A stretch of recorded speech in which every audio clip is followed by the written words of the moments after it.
What if I told you the hardest part of trading isn't going from $1,000 to $10,000? It's actually surviving the brutal middle ground when you have too much money to risk recklessly, but not enough to live on with sustainable gains. Most traders just think about scaling an account is just about making more money. Well, in today's episode, we're going to be breaking down the realities of different account sizes and how that changes the trading approach, plus some of the psychological torture that can happen during different ranges. We'll also cover when having a job is actually a non-negotiable, at least in our opinion, during certain trading account ranges, and when traders often play it too safe. Let's get straight into this episode. In this episode, we're going to be talking about how we would trade an account size from 1 grand all the way up to 10 million and how it would change in between those different key points during account growth. I think this is a conversation that isn't actually talked about enough, because how you trade on a 1K account to a 10K account is mostly vastly different to how you trade on a 6-figure account or even a 7-figure account. Now, ultimately, I will say the foundation to this conversation is going to be based on what your risk tolerance is. Everything can change based on how you want to approach risk, but we're going to say how we would approach it, and then you can take parts you like or parts you don't like, for example. For the first part, I guess let's talk about how we would approach trading with $1,000 to about $5,000. For me, I'm going to say I'm looking for the highest volatility, sort of highest areas that I can make money. Most of them will be capital constrained. That isn't a worry for me because I only have $1,000 or $5,000.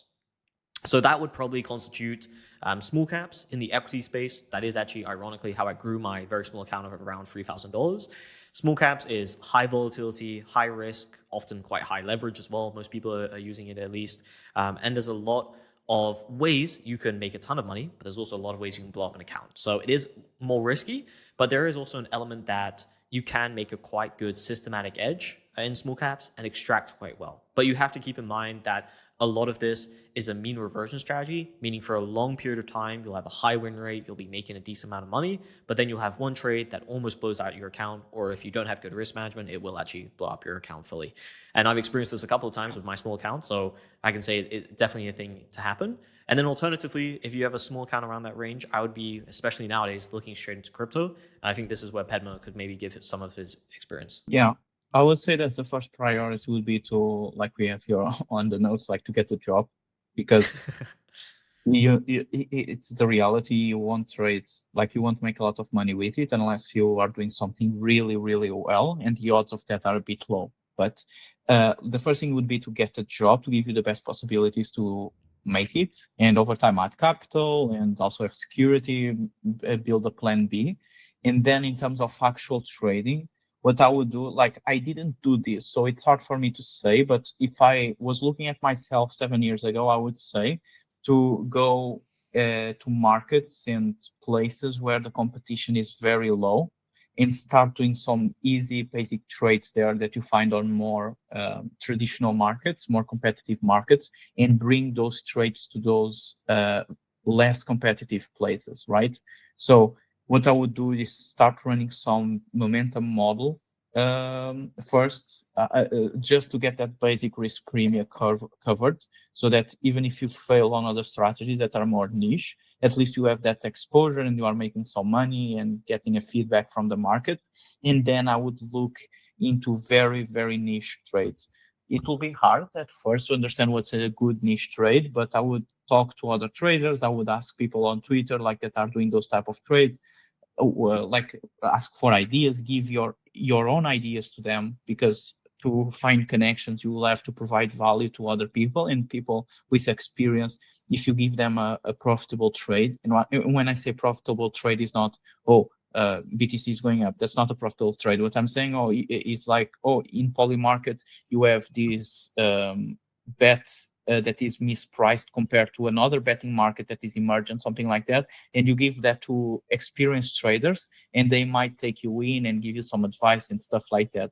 So I would run a very basic risk premium model, like something momentum, like I said, and then I would focus a lot on very niche capacity constrained trades, because those are ones that will give you the highest risk to reward, and people with 100K or 500K can no longer trade those type of hedges. Yeah, I would agree. I think if you're, as I kind of said with the caveat, is if you're going for higher riskier sort of trades, I think, and you want to compound that small account as much as possible, but you have the possibility of losing it, I think, yeah, that's where you can go for capital constrained niches, it is going to be more difficult to identify. You'll probably identify some of those wrong and lose maybe half an account or maybe a full account. So as you were saying, and that's something definitely I forgot to mention, is that you should definitely have a job during this time. Like if you have this amount of capital, do not put trading as your full-time like expense, unless for whatever reason, maybe for me personally, that was like if you're already in uni, so you're pursuing something else at the same time, but you also have quite a lot of extra time and maybe some extra capital, whether that be from working won't be like a side job or something, then I think it can work. But ultimately, you do need some sort of income. You need money coming in because, as Pedma always says, like money is the tool in trading. And if you don't have money, then you can't really do anything. So capital is a key part of it. Okay, Yeah. so I'd say the next threshold is the 10 to 100K sort of threshold. This is Pro- where I'd say capital size is getting quite serious. I would also say it kind of depends on the market or the market you're trading to some extent. For example, in futures, I would say having a 50K account to just about 100K is probably more than enough to make very good returns in futures because you have so much leverage being applied. And most of the time, that sort of amount of capital can handle a lot of drawdowns in most strategies. Once you're getting above that, then we'll go into that in just a second. But this 10 to 100K range is where you can probably start to get close to making a living from trading. And you're also going to be starting to slowly de-risk, at least in my opinion. It's like the first de-risking I would do. So I wouldn't be using as much leverage anymore. I wouldn't be taking maybe as many opportunities. I'll maybe be focusing on more just a couple of key simple strategies and be mainly focusing probably on one market with just that account size, maybe two if I had enough leverage to apply on both for the amount of size I needed to take those trades. That's probably my small summary. What do you think, Pedro? I think this is one of the most difficult ranges, in my opinion, to trade because you are not making yet enough capital. Let's assume that you are good at what you're doing and that you are producing some returns. So in this stage, you are not still making enough to live on, but you are doing decently, as my assumption. But yeah, and money starts to become more important, if that makes sense. At least to me, when I had a 20K account or 30 or 40K, like I could not still make an income from it because it's not enough. Yet at the same time, I didn't want to take too much risk because that was already a very meaningful amount to me where I live. And so you are in this limbo, let's say, that you cannot risk it, but at the same time, you would need to risk it if you want to get to the next stage of being a full-time trader, if that makes sense. Yeah, actually, one thing you pointed out correctly, and probably I would state is that this range has probably got the most growing pains. I know that sounds kind of counterintuitive because the first, 1 to sub 10K, you're taking on a lot of risks, you're really new to trading, etc. You're probably losing a ton as well. But this is probably the stage where you're sort of serious, but there's the most growing pains to get you even close to, as you're kind of saying, like making a living from trading, I would say. Yeah. There's going to be a lot of times where you've risked more money than you've ever seen risking that sort of amount of money. I can definitely know from that sort of period of time, risking around $1,000, which is about 1%, I guess, of like 100K account, feels quite scary because that is still a significant part to some extent from what your previous capital was. And depending on how long this takes you to go from these different kind of realms of capital sizes, depending if you're adding extra capital from your job, etc., those new capital risking can really take a bit of time to get used to. Yeah, because if you lose like a 5K account or whatever, sucks, but you can always make back, right? But if you lose a 50K account and you have a normal job, you will live in a country that is not America, let's say, and you have a normal job, putting together 50K just to trade after expenses, after living expenses and everything else, it takes some time, right? For most people, at least with normal salaries, like I said. So 50K, it's significant, but at the same time, 50K doesn't make you a salary in trading. And so you have that dynamic that you have to be willing to risk it, yet at the same time, you need to preserve it. And that middle ground is very, very hard to deal with. Yeah, I'd agree. And then the next realm above there, which I think this could maybe be broken down into different groups because it's such a wide variance, but 100K to a million, I would say is that kind of next realm. Maybe I'd put it as like 100 to 500K sort of account size. This is, I know I sort of said this with the previous one to some extent, but I will say depending on how much risk slash return you are looking for, how ambitious you are, I personally don't think you really need to get above this sort of next realm in account size. This is probably where I would, for the most part, cap out, unless you're starting to change strategies, because this is the amount of capital where if you're taking on huge amounts of risk and you're getting into 30% drawdowns, that is a significant amount of capital. And depending on how much capital you've moved over to the side, that can be very difficult to deal with. I don't know. What would you say? Yeah, yeah. Here is here. Yeah, it's here in this group. You're already making a nice income if you are good at this. Uh, you are still worried to not lose it because now it's even more important capital to you. And at the same time, like you cannot do much well with it outside of a job, right? Because it's not like with this you need this money on your account, so you're not buying like a house, you're not buying like real life stuff, a lot of it. Uh, and so you can feel a bit stuck here. But yeah, in this range, I would keep doing what I did until then. And if what I did was not scalable, then I would start thinking into scaling into something else. But I'd say that if you scale to 100K from very low amounts, you should continue to do whatever you are doing because it's clearly working.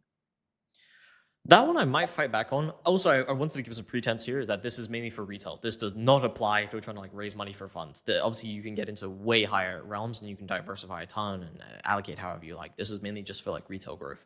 The one thing I'd push back on there is I do think once you're getting to this range, possibly maybe just above it, I do think it's worthwhile maybe changing strategies. I guess it depends on your living situation, but like I personally love how Lucas developed his trading.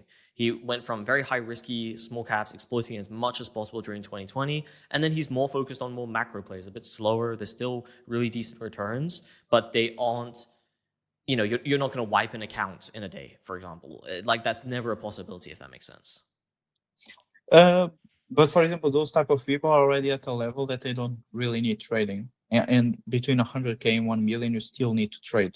So going into more speculative plays that you did not grow capital with like strategy that you did not grow capital with, could be like a devastating blow because you are not going to grow as you were growing before, and you will stuck in that 6-figure hell, what's called. Possibly. Um, I do I don't know. think I do think you could continue what you're doing currently, but you'd maybe just diversify a bit further. What do you Yeah, think? that I agree. Like start adding a few stuff, start playing around. That's what I do actually, right? So I trade the momentum models and I'm playing around with different stuff all the time, seeing what sticks and so that one day I may be able to diversify into other stuff as well. That does well. Correct. Do you think as you increase capital size, you should always be adding more strategies, or do you think there is a point where you want to just stick with one strategy until X amount of capital? I don't know. I think that's a very multivariable like question because okay, if we break down that question, it should be okay, do you have a team or not? What kind of trader are you? Are you a trader that is extracting alpha all the time, or you are trading that are harvesting risk premium? And so if you are a trader that has like you want to build a team, like some prop shop type style, and you put some other people managing the exposures and stuff like that, and engineers, yeah, you can add a bunch of strategies there and maybe diversify your exposures. If you go the solo route, I would be like, I would be more on the cautious side and maybe have 1, 2, 3 strategies running that you understand really well and that you can maintain consistently. And then you have the other question that is, okay, are you mainly a risk premium harvester or you are one of those that does alpha stuff that works for 3 months, 6 months? So those ones have to always be iterating. And if you find something new that is concurrently with other strategies, you need to be adding those. So it really depends on the situation and what the person is doing at these stages, in my opinion. That is fair. I think that's also reflective of like all the traders I know trading at different account sizes, because I know some traders that are in small caps and they've grown their account from a very small amount, but they're still doing the exact same approach and the same amount of risk that they were when they were using a very small account. They have a very high risk tolerance and they don't mind compounding it until their X number they want to achieve, for example. At least in my perspective, I would like to change strategy approaches to become less risky as I increase in capital size. I also think a part of this question that isn't really encapsulated in this is like how much money are you taking off the table at each of these stages? Like the 1 to 10K basically never take off capital. It doesn't really make much sense. 10 to 100, I think it's where you could potentially start taking some dividends out from your own strategies.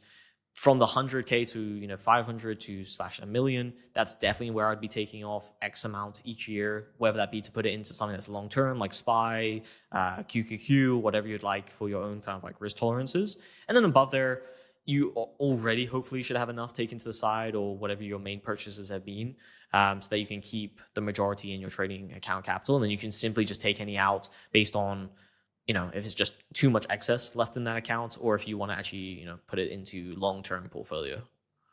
Yeah, it's good always to diversify a bit of risk away from trading because a lot of things can happen, and it would be very sad to see someone that grinded for many years and then to lose it all for one mistake, especially in crypto, right? All it takes is like one wrong click, like one wrong link that you click, or uh, a voice call that you take, and the program is rigged and stuff like that, so people steal all your funds, and it would be really sad to see capital go away in that way, and it can always happen. I've seen it happen to the smartest people, so it's always good to diversify. Correct. I think it's also something that's not popularized enough because, everyone in trading, we do it to be competitive, but we also do it to like make a ton of money. And those monies are normally associated with goals or things you want to help other people or buy things personally for yourself and your family. And I think stacking everything into an account while the compounding is great, it's very easy to make one mistake, as you're saying, especially if you're trading something that's somewhat volatile. Even if you're not, it really just takes one bad day, couple of bad days, etc., and you can lose a lot of money that could be very valuable in other aspects of your life. So, at least from my personal journey, as I've kind of grown my account, I've always taken out at least 10 to 20%, allocated it to something that's more long term, or obviously just paid normal bills as well. But I would say that's when you get above I'd say the 100K account range is when I'd start taking out a decent amount. Because before that, I'd still say you should mostly have a job. At least how I would look back on it. I wish I'd kept a job maybe further. Or you can have other income streams as well that can always help.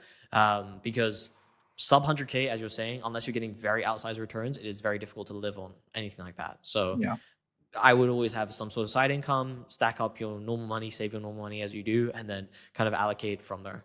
I'm a bit more risk. You uh, definitely are. I'd say taking at 100K, like significant portions, like 10% or 20%, is like shooting yourself in the foot. I think at 100K, let's say at 500K, that's different, or at a million, that's different. But at 100K, I still think it's a bit. I don't know, if someone wants to do this as a profession, as a career, I think they need more funds than they realize. And taking that amount every year, it might get in the way of that growth. Because I say this because I meet curved a lot of times back then. Like I was trading a small account, and I was like trading a small volatility system, and I was like, that slowed me down so much. Yes, I avoided blowing up, but at the same time, I could have gotten so much far had just I've been willing to go a bit further. Now, I don't want to recommend this to anyone, right? Everyone is not like people don't have the same risk tolerances, but it's just a reality of what it is. We need money to make money in this business, and that to grow it aggressively, the risk also has to be there. I'll be the annoying person that says like a bit of survivorship bias, just for Yeah. the reason that like No, true. taking out money, yes, I do agree. It definitely affects compounding. And if you have a killing strategy and a killing market, the people that make the most are going to be the ones that just fully compound it all and risk everything on the table. The only thing with that really is that if the worst does happen, at least you have enough money taken back to restart your career in trading, which you need that second account or second amount that you can start to work with. So that's at least how Yeah. I looked at it, is that like that money necessarily I was taking out, I wasn't going to go spend it on a Lamborghini or something. I was going to put it in a S&P or TQQ, and if worst case I could reload that money into a trading account. Yeah, that makes sense. It's the more conservative approach, in that way.